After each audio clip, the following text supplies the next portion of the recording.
Okay, I keep saying I'm going to take a break from all of this, and then obviously I don't. But today I want to delve into another set of connections that I haven't yet seen discussed elsewhere on YouTube, because taken together in context, they are pretty bad. And that's basically what I do on this channel: look at stuff, try to connect dots, and put puzzle pieces together. So here goes. I want to begin with a very short clip of Steve Bannon, and for the moment, that clip probably won't necessarily make a whole lot of sense, but by the end of the video, hopefully it does. Here it is.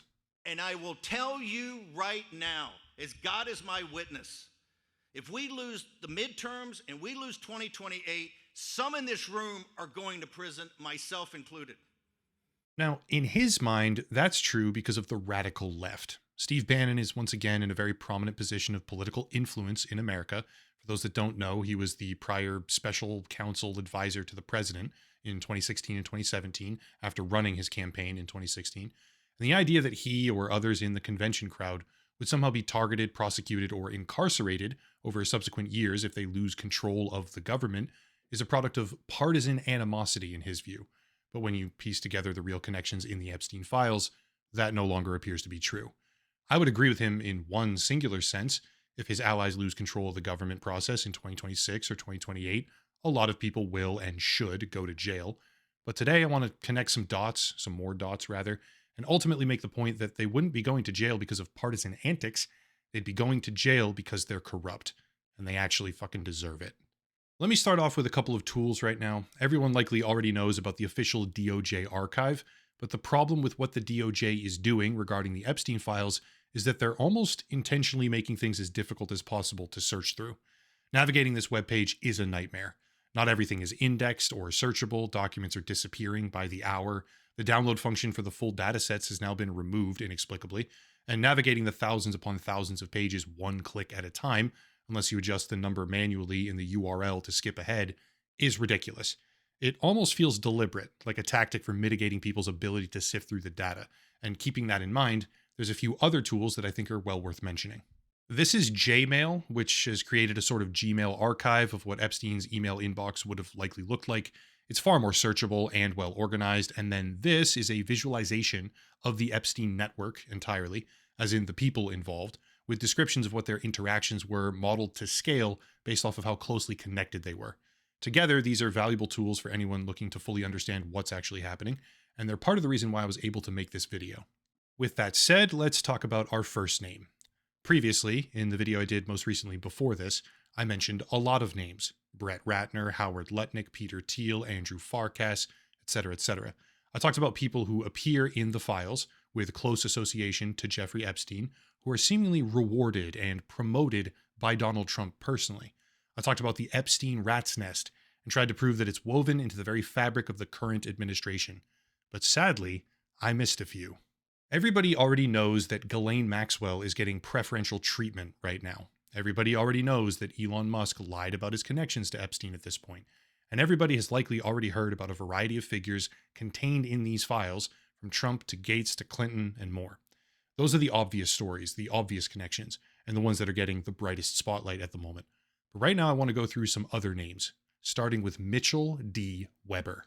Mitchell Weber makes an appearance in the Epstein files right here, in a thread where he's giving advice to Jeffrey Epstein about how to legally traffic or engage in relations with underage women.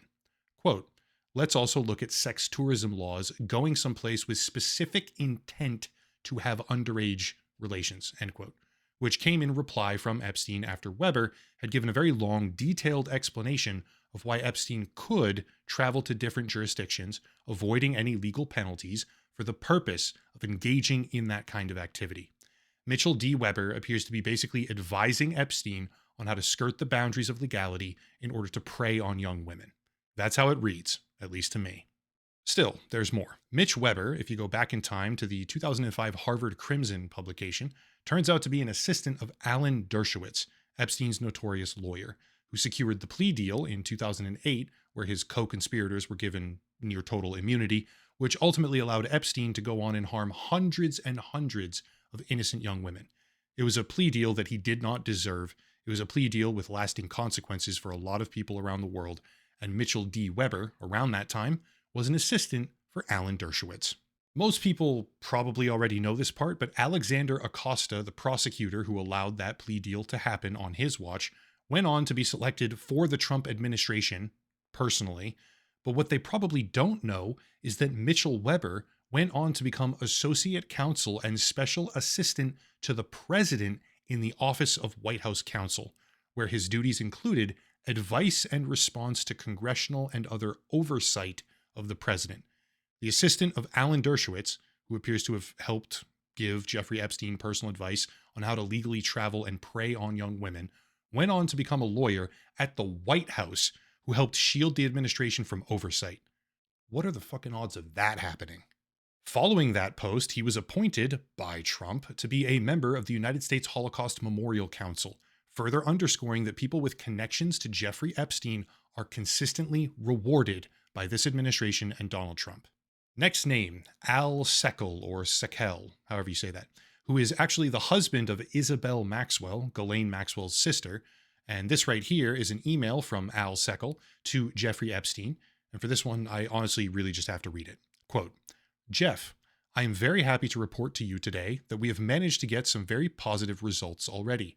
This was not the case as of yesterday when we checked, so the bots may have just made their rounds taking our work into effect. If you typed your name in Google News, the first article that came to the very top was the most recent suit from last month, and as you scrolled down, there were other articles. If you typed in your name plus pedophile, etc., you would get scores of results of news, blogs, and other entries. Now, if you type in your name, you will see endless pages of Google News about every other Jeffrey Epstein, but you will not find any more news articles about you. Even if you type in your name plus pedophile, a direct search, no documents will turn up. We did this by effectively creating a massive amount of links, search engine parameters to all other Epsteins, etc. Of course, if new articles appear, we will have to deal with them on a case-by-case basis, and we have a Google alert on all terms so that we can catch things when they appear. This, of course, also will affect the main Google search, as these articles will now start coming down in relevance. We are now embarked on a very offensive similar strategy for the main web, which requires the posting of new websites, etc. Anyway, we are very pleased about this, as the news articles and blogs were particularly pernicious, and so that is where we started. However, if you went into Google News Archive, you would still find the articles, but unless you are intent to do this, it is unlikely that one would do this. Yours, Al. End quote.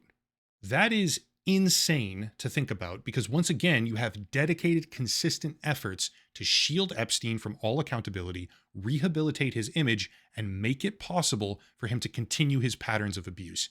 This time in the form of dedicated search engine efforts that were paid for with tens of thousands of dollars to remove anything damaging from the public eye.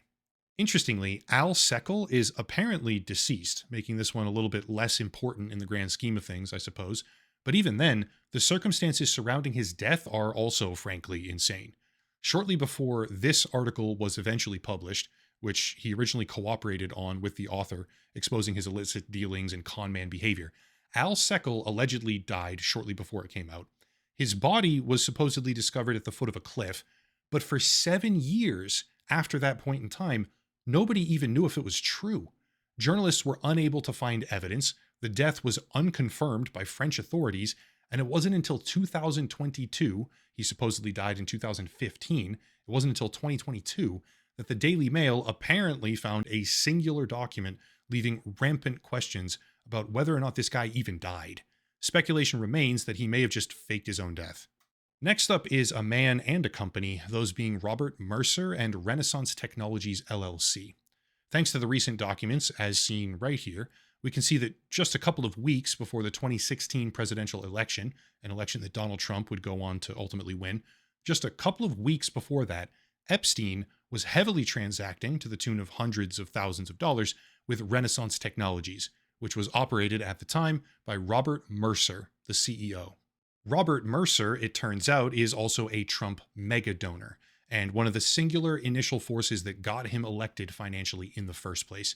But even beyond financial contributions, Robert Mercer also largely controlled a company called Cambridge Analytica, which, for those of you that don't know, was a notorious data harvesting scandal way back in the day where information from tens of millions of Facebook users, actually like 87 million Facebook users, I think, was allegedly harvested and then used to build psychographic profiles for the purpose of political advertising.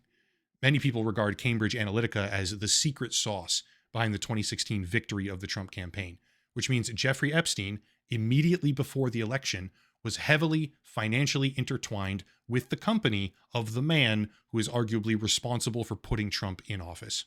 Now I need to switch over and talk about a chain of connected events. After Epstein's second arrest in July of 2020 and his subsequent death in August 10th actually, the Southern District of New York, SDNY, continued investigating his co-conspirators. That investigation apparently persisted all the way from 2019 to the end of 2024. However, in January of 2025, according to the House Judiciary, quote, until January 2025, the U.S. Attorney's Office for the Southern District of New York, SDNY, was running an active investigation into Jeffrey Epstein and Ghislaine Maxwell's co-conspirators. In January, SDNY prosecutors were ordered to transfer the Epstein case files to DOJ headquarters in Washington, D.C.